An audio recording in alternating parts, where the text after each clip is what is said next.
नमस्कार दोस्तों।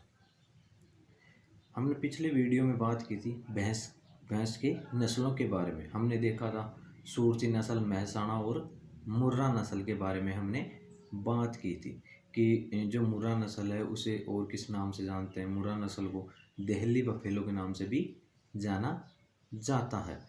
तो अब आगे हम भैंस नस्ल के आगे आगे नस्लों के बारे में बात करेंगे। जो चौथी नस्ल आती है भैंस की, फोर्थ नस्ल आती है, वो है जाफराबादी। वो नस्ल है जाफराबादी। तो जाफराबादी की बात करें तो हम इसका सबसे पहले देखते हैं हम इसका जन्म स्थान। तो इसका जन्म स्थान है गुजरात में काठियावाड़। इसका जन्म स्थान जो जाफराबादी नस्ल है इसका जन्म स्थान है गुजरात में काठियावाड़। इससे पहले हमने एक गाय गाय नस्ल थी, गाय की नस्ल, उसमें भी एक नस्ल का जन्म स्थान कौन सा था? गुजरात का काठियावाड़ गिर फॉरेस्ट। वो कौन सी नस्ल? वो गिर नस्ल थी। उसे वो थी गिर नस्ल, काठियावाड़ गुजरात का। तो हम भैंस नस्ल की बात कर रहे हैं। तो अब देखते हैं जन्म स्थान के बाद में इसका वितरण क्षेत्र। तो इसका वितरण क्षेत्र है जूनागढ़, जामनगर, जाफराबाद और काठियावाड़ का गिर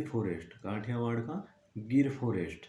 कौन कौन से? जूनागढ़, जामनगर और जाफराबाद तथा काठियावाड़ का गिर फॉरेस्ट। तो इसका वितरण क्षेत्र हो गया काठियावाड़ का गिर फॉरेस्ट, जामनगर, जूनागढ़। इससे पहले जो गाय की जो नस्ल थी गिर, वो भी कहाँ की थी? काठियावाड़ के गिर फॉरेस्ट की थी। काठियावाड़ का गिर फॉरेस्ट जो गुजरात में है, वहाँ पाई जाती है गिर नस्ल। और ये जो जाफराबादी नस्ल है भैंस की, वो भी कहाँ? गुजरात का काठियावाड़।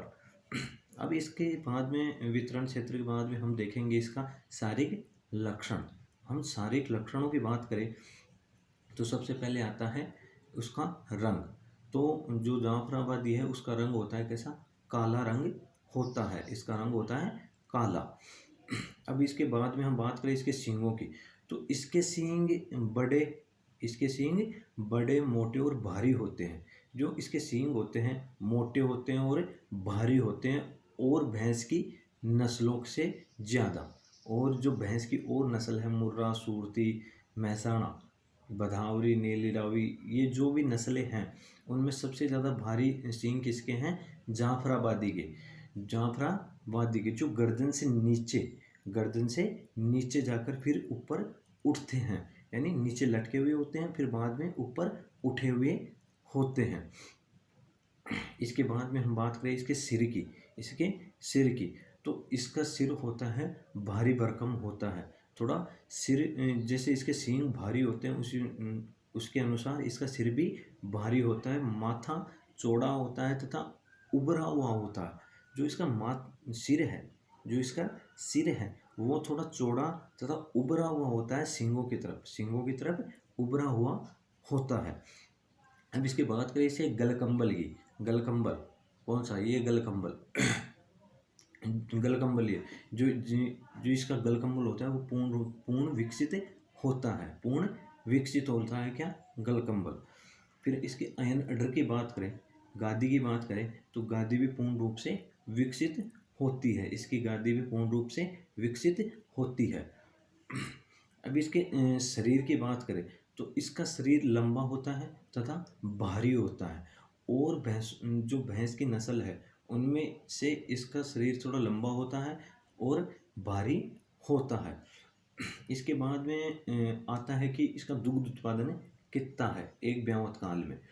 एक पूरे ब्यावत काल में इसका दुग्ध उत्पादन कितना है? तो औसतन इसका दुग्ध उत्पादन है 1800, इसका औसतन दुग्ध उत्पादन है 1300 से 1400 लीटर पर ब्यावत काल। 1300 से 1400 लीटर पर ब्यावत काल, यानी एक पूरे ब्यावत काल में कितना दूध देती है? 1300 से 1400 लीटर दूध देती है। अब इसके फैट प्रतिशत की बात करें, दूध के फैट प्रतिशत, वसा की बात करें तो इसका फैट प्रतिशत है 9 से 10%। जो इसका फैट प्रतिशत है वो है 9 से 10% फैट प्रतिशत होता है किसका? जाफराबादी का।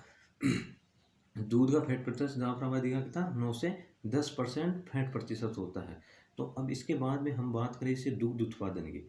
इसके दुग्ध उत्पादन की बात करें तो इस दुग्ध उत्पादन 1300-1400 लीटर हो गया। अब इसके वजन की बात करें, औसतन वजन की बात करें तो जो नर है, नर का वजन पाया जाता है 600 केजी। जो नर है जाफराबादी का, उसका वजन है 600 केजी और मादा का है 460 केजी। 460 केजी नर का है 600 और मादा का है 460 केजी। अब इसके बाद में अगली नस्ल आती है भदावरी। जो इसकी अगली नस्ल आती है वो है भदावरी। तो भदावरी का हम पहले सबसे पहले जन्म स्थान देखें तो इसका जन्म स्थान है आगरा, यूपी, उत्तर प्रदेश। इसका जन्म स्थान है उत्तर प्रदेश, यूपी, यानी आगरा में। आगरा में इसका जन्म स्थान है।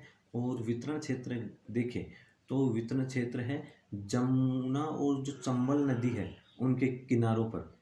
जमुना और चंबल नदी किनारों पर। तो ग्वालियर, जब राजस्थान में बात करें, अगर हम इसके वितरण क्षेत्र की राजस्थान में बात करें तो राजस्थान में धौलपुर व भरतपुर के पूर्वी भाग में पाई जाती है। राजस्थान के धौलपुर व भरतपुर के पूर्वी भागों में पाई जाती है कौन सी? भदावरी नस्ल।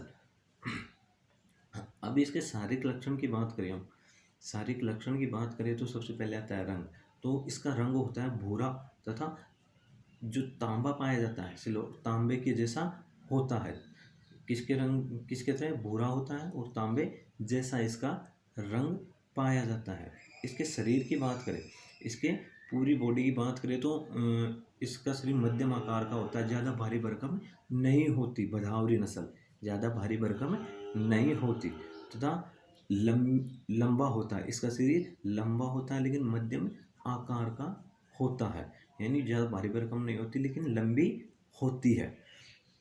इसके सिर की बात करें तो इसका सिर छोटा उभरा हुआ इसका सिर होता है, थोड़ा छोटा होता है लेकिन बीच जो उभरा हुआ होता है किसकी तरफ? जो सींग होते हैं, जहाँ पर सींग है उनकी तरफ ये उभरा हुआ होता है सींग। ये सिर थोड़ी बाहर की तरफ उभरा हुआ होता है। अब इसके बाद में हम बात करें इसके सींगों की तो इसके सींग चपटे होते हैं तथा बाद में इसके सींग चपटे होते हैं तथा बाद में ऊपर की तरफ उठे हुए होते हैं तथा जो इनका लास्ट वाला सिरा होता है सींग का वो नुकीला होता है। जो नुकीला होता है जहाँ पर सींग खत्म होता है, लास्ट वाले अंगुली है ये लास्ट वाला है। तो जो इसका लास्ट वाला है तो वो होती है नुकीली होती है, जो लास्ट वाली जो पाया जाता है सींग का हिस्सा वो। अब इसके बाद बात करें इसके बाद में हम तो इसकी आयन गादी अडर की बात करें तो गादी पूर्ण विकसित होती है। इसकी गादी पूर्ण विकसित होती है। अब जो इसका नर होता है भदावरी, जो भदावरी नस्ल है भैंस की, तो इसका जो नर होता है भैंसा होता है वो भार ढोने के काम में लिया जाता है, भारवाहक होता है। कौन से नस्ल का भैंसा भारवाहक होता है, भार ढोने के काम में आता है? तो भदावरी नस्ल का भैंसा भार ढोने के काम में आता है। जो भदावरी नस्ल का भैंसा है वो भार ढोने के काम में आता है। तो इसके बाद में हम बात करें इसके दुग्ध उत्पादन की। इसके दुग्ध उत्पादन की बात करें तो ये दूध देती है 1100 से 1300 लीटर पर ब्यावत काल। इसका दुग्ध उत्पादन है 1100 से 1300 लीटर पर ब्यावत काल। अब इसके बाद इसके फैट प्रतिशत की बात करें, दूध की वसा की बात करें तो फैट प्रतिशत होता है इसका 8 से 13%। 8 से 13% का फैट प्रतिशत होता है। अब इसके वजन की बात करें भदावरी की तो इन जो नर है उसका वजन होता है 600 केजी और मादा का होता है 450 केजी। जो नर है भदावरी का उसका होता है 600 केजी और मादा का होता है 450 केजी। अब इस नस्ल के बाद में जाफराबादी, भदावरी और इसके बाद में आता है नीली रावी। जो लास्ट वाली जो भैंस की नस्ल है वो है नीली रावी। तो नीली रावी का जन्म स्थान देखें तो जो सतलज व रावी नदी के आसपास का क्षेत्र यानी पंजाब, इसका जन्म स्थान है पंजाब, इसका जन्म स्थान है पंजाब। और अब इसके वितरण क्षेत्र की बात करें तो पंजाब में ये संखर व फिरोजपुर, संखर व फिरोजपुर में पाई जाती है पंजाब में। और अगर राजस्थान में बात करें तो राजस्थान में हनुमानगढ़ और श्री गंगानगर जिलों में पाई जाती है, हनुमानगढ़ और श्री गंगानगर जिलों में पाई जाती है। अब इसके बाद में हम इसके शारीरिक लक्षण की बात करें, इसके शारीरिक लक्षण की बात करें तो सबसे पहले आता है रंग। तो इसका रंग होता है काला, इसका रंग होता है काला, रंग होता है किसका, नीली रावी का। अब सींगों की बात करें तो इसके सींग छोटे व मुड़े हुए होते हैं, इसकी सींग छोटे व मुड़े हुए होते हैं। किसकी तरह, मुर्रा नस्ल की तरह थोड़े छोटे होते हैं और मुड़े हुए होते हैं, भारी भरकम सींग नहीं होते। इसकी आँखों की बात करें तो इसकी आँखें होती है कजरी, यानी बिल्ली की आँखों की जैसी इसकी आँखें पाई जाती है। जो बिल्ली की आँखें होती है उसी प्रकार इसकी आँखें भी कजरी व बिल्ली की जैसी पाई जाती है। इसके बात करें हम इसके माथे और थूथन की, इस माथे और मुंह जो होठ पाए जाते हैं उनकी बात करें तो इन पर सफ़ेद धब्बे पाए जाते हैं। और जैसे माथे पर कहते हैं ना कि टीका है, उसी प्रकार इन यहाँ पर सफ़ेद धब्बा पाया जाता है, जिसे टीका भी जिसे देसी भाषा में कहें हम तो टीका बोलते हैं। तो जो इसका सिर होता है वहाँ और थूथन पर सफ़ेद धब्बे पाए जाते हैं, सफ़ेद धब्बे पाए जाते हैं। इसकी पूँछ की बात करें, इसकी पूँछ होती है लंबी, इसकी पूँछ लंबी होती है तथा जो लास्ट वाला हिस्सा स्वीच होता है, जिसे पूँछ का लास्ट वाला हिस्सा स्वीच होता है, वहाँ सफ़ेद बालों का गुच्छा पाया जाता है। जो स्वीच होता है, स्वीच का मतलब लास्ट वाला हिस्सा जो जहाँ पाया जाता है उसे कहते हैं, जहाँ पर सफ़ेद बाल पाए जाते हैं। तथा जो पूँछ होती है वो ज़मीन को छूती हुई चलती है, जब ये भैंस चलती है तो जो इसकी पूँछ होती है वो ज़मीन को छूती हुई चलती है। अब इसके बाद में हम इसके दुग्ध उत्पादन की बात करें, इसके दुग्ध उत्पादन की बात करें तो इसका दुग्ध उत्पादन है एक पूरे ब्यावत काल में 1500 से 1800 लीटर इसका तो बात करें हम इसके दुग्ध उत्पादन की बात करें तो इसका दुग्ध उत्पादन होता है 1500 से 1800 लीटर पर ब्यावत काल। पूरे ब्यावत काल में ये दूध देती है 1500 से 1800 लीटर।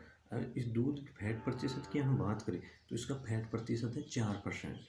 इसका फैट प्रतिशत कितना है, 4%। इसका सबसे कम फैट प्रतिशत किसका है, नीली रावी का सबसे कम है, नीली रावी का फैट प्रतिशत। इसका दुग्ध उत्पादन है 1500 से 1800 लीटर पर ब्यावत काल। एक ब्यावत काल में दूध देती है 1500 से 1800 लीटर। इसके बाद भी हम बात करें इसके औसत वजन की, औसत वजन की बात करें तो जो नर होता है उसमें पाया जाता है 600 केजी, उसका वजन होता है 600 केजी, और मादा का है 450 केजी। जो नर है उसका 600 केजी और मादा का है 450 केजी। तो ये बात हुई हम जो भैंस की नस्लें हैं उनके बारे में ये चर्चा की हमने। अब हम अगले वीडियो में बात करेंगे भेड़ों की नस्ल के बारे में। अगली वीडियो में हम देखेंगे जो भेड़ की नस्ल है वो कहाँ कहाँ और कौन कौन सी नस्लें हैं उसके बारे में हम चर्चा